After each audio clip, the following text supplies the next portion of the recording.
We're thrilled that you came to join us. I want to make a couple of introductions. My name is Alan Adler. I do communications for General Motors Fuel Cell and R&D Communications, and also support Charlie Freeze on my right, and Dr. Rogers, who will introduce very quickly. Both gentlemen will make some remarks. We're going to keep you in suspense for just a few minutes longer, because if we had them talk after we pulled the sheet, you wouldn't listen. So we're going to take a chance that you will listen this way. So I'm going to hand the mic to Charlie for a few remarks, and he'll be followed by Dr. Rogers. Charlie? Thank you, Alan. Good morning. Good morning. That's not so good. Good morning. Good morning. We're very excited about this. We've been waiting about 12 months to show you what we're going to show you here. So General Motors has been working in the fuel cell business for about 50 years this week, actually. It's a very important week for us, because the very first hydrogen fuel cell vehicle that's ever been developed was done about 50 years ago this week. And it was an electro van. It took a van to move all the equipment around. So it had a long way to go before it got to what we're showing you here today. But what is interesting is GM has been on this path to develop the fuel cell technology and find the places where it makes sense. And when we started electrifying our vehicles and putting them on the road, it was interesting how quiet they were. The very first vehicles, when we were putting them into pedestrian interactions in a parking lot, the problem was they would sneak up on people too easily. You wouldn't know they were there. And that's actually a very interesting attribute when you start talking about some of these other places to put fuel cells, and that's one of the things Dr. Rogers will talk to you about here today. But it also brings an electric drive system, which gives us very aggressive low-end torque, and torque across the entire vehicle speed range with a zero-emission technology that doesn't make odor, no smoke, and it gives us a very efficient powertrain with a very long mission profile. So we can start thinking about vehicles that can hit the 300 to 400 mile range while being electrified. And for GM, where we're looking at the ability to develop off-road, extreme off-road capability, we wanted to merge our off-road technology from our vehicles along with the zero-emission capability of an electric drive and a fuel cell system, and see what that would do. It just happens that the same characteristics that make that so interesting for someone like our customers, our civilian customers that work off-road, those same characteristics are also interesting for our partners in the Army, because they also have those types of interests. They want the capability to have very aggressive torque capabilities for off-road mobility, the ability to have zero emissions, and when you add in a few of the other things that we can bring along for the ride, like the ability to export power at 25 kilowatts continuous or 50 kilowatts peak, and do it over all the different types of terrain because of the mobility that the vehicle offers, that's a great combination of technologies. So that's basically what brought us to where we are today. We decided that we wanted to see how those technologies manifest themselves in a demonstration vehicle, and you're going to see that demonstration vehicle here with the ZH2. So Dr. Rogers. Well, good morning. That is exactly why we're excited about what's under this hood. It's the potential, and that's the word that I want to emphasize here today, is potential. Everything that Charlie just described speaks to the potential this offers our men and women in uniform in the future.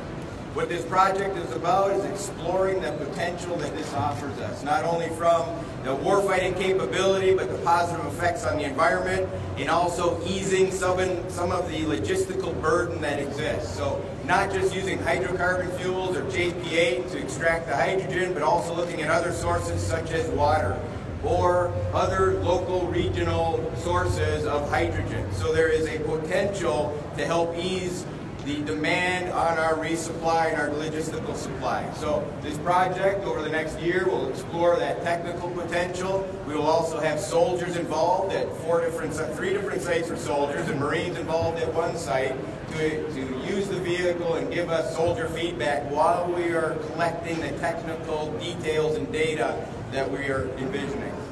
There's another very important potential, and this is a big deal, as we're looking at better buying power, as we're looking at new business models, new business paradigms. What Charlie just described to you was industry investing in a technology for decades to the tune of close to, can I say the number? $4 billion.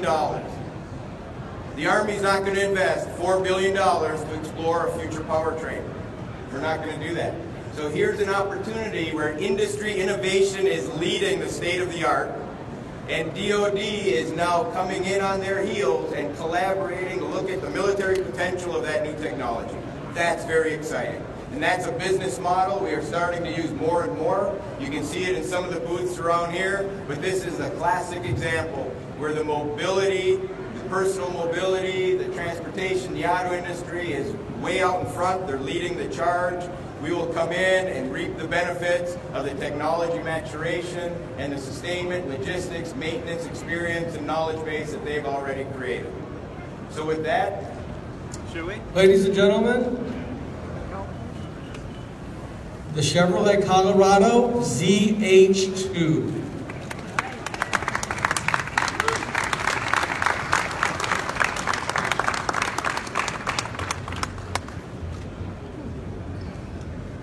So, I don't have a microphone, so anything else?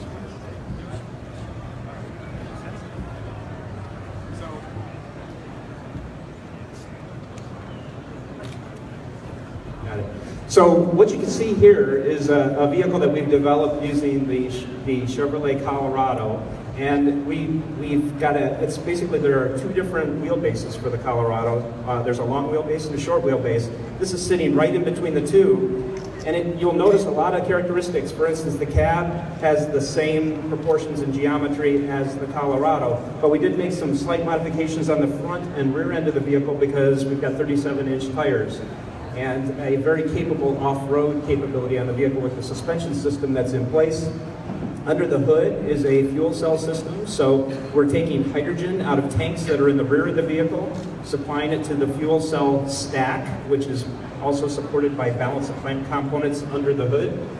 We have the traction drive motor sitting about this location in the vehicle, and that runs into a full four-wheel drive system. And we also have the ability, if you look in the back of the vehicle, there is an area where we have an exportable power takeoff system. So that's where we can take the 25 kilowatts back off the vehicle to external requirements, and that can be done either at 120 or 240 volts. The vehicle's also designed so that it's quite nimble. You can look at the front approach and the departure angles for off-road mobility. We've got 38 and 48 degree angles and about 11.8 inches of ground clearance. So that gives you just kind of a high-level overview of the vehicle, and we're going to be around the booth here so we can answer any questions that you have. There are a couple things that we didn't really spend much time on that I think might interest some of you.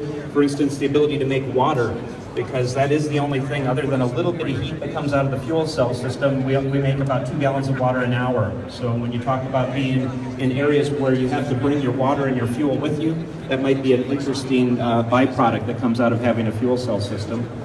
So anything I missed, Dr. Rogers? No, I think that's perfect. I think now we invite people up to see the vehicle and climb in it, and get to experience it. All right, thank you.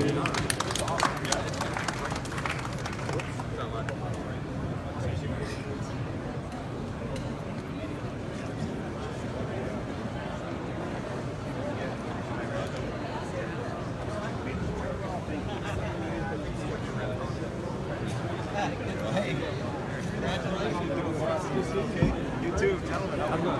Great to see you guys. You too. You guys are looking good as well. Check it out.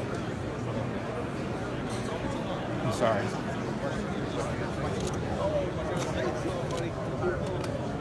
Of course, you guys. This is the new sheriff's car.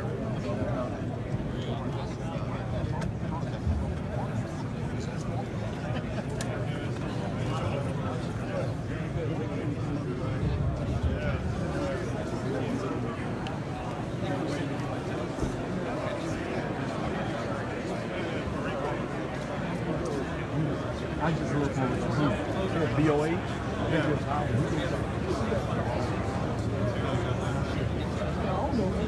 This is certifications for testing at industrial environments.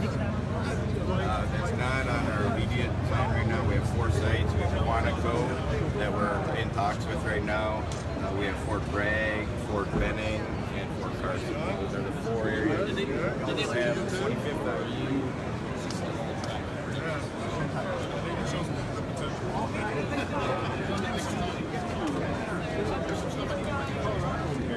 Of course, is for the Recaro seats and the 4-point harnesses. Otherwise, we got Recaro's back there. Yeah, that's fun.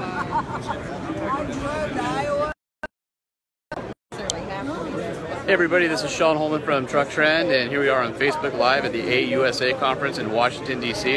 And behind me, we just followed along as Chevrolet and GM unveiled the new Colorado-based ZH2 concept for the Army.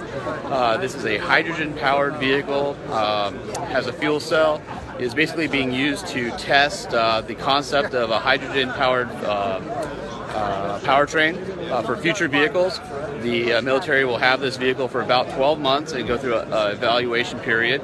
And so what you have behind me here, again, is the Chevy Colorado ZH2 concept, a military vehicle that is under evaluation by the U.S. government to test the idea of hydrogen-powered and fuel cells in a combat environment. So anyway, thanks everybody for joining us. I'll show you a couple more videos of the truck. Walk around it one more time. And if you guys have any questions, please go ahead and post, and we'll answer them if we can. All right, thanks everybody for joining us. We'll look at the truck one more time here.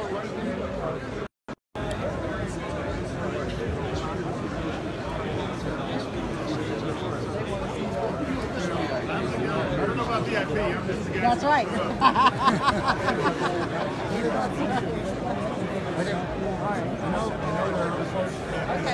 All right. Yeah. A couple of family channels.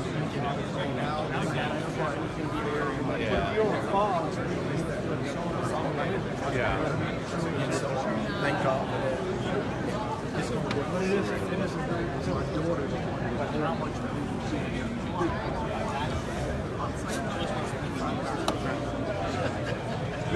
Yes, sir. So we'll do that. Come on, let him do it.